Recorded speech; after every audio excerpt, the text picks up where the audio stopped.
স্কুলের ক্লাসরুমেই চলছে দপ্তরির বিয়ের খাওয়া দাওয়ার অনুষ্ঠান। অতিথিরা কেউ এসে বসে আছেন ক্লাসরুমে, কেউ বা ভোজন বিলাসে ব্যস্ত। এমন দৃশ্যের দেখা মিলল জয়পুরহাট সদর উপজেলার তেঘর উচ্চ বিদ্যালয়ের দপ্তরি মেজেল বাবুর বিবাহ পরবর্তী ভোজন আয়োজনে। বাসায় জায়গা সংকটের কারণে প্রতিষ্ঠান প্রধান এবং সভাপতি সাহেবের অনুমতি সাপেক্ষে স্কুলে একটা অনুষ্ঠানের আয়োজন করছি। স্কুলের সবাইকে অনুষ্ঠানে উপস্থিত হতে হলে স্কুলে তালা লাগিয়ে যেতে হবে।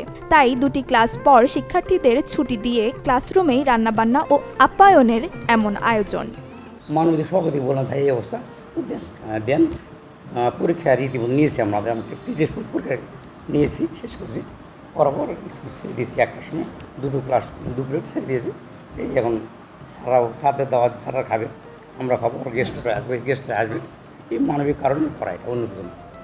আয়োজনে উপস্থিতরা জানালেন তাদের ভিন্ন অভিজ্ঞতার কথা। মেদিল বাবু ও পাশাপাশি আমার প্রতিবেশীও একই পাশাপাশি বাস করি।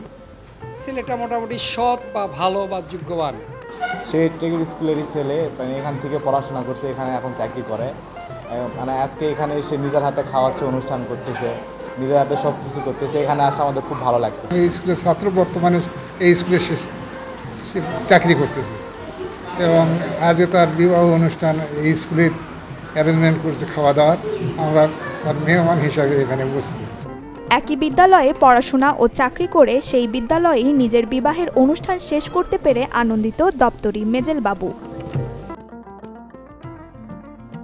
Desk report, channel 24।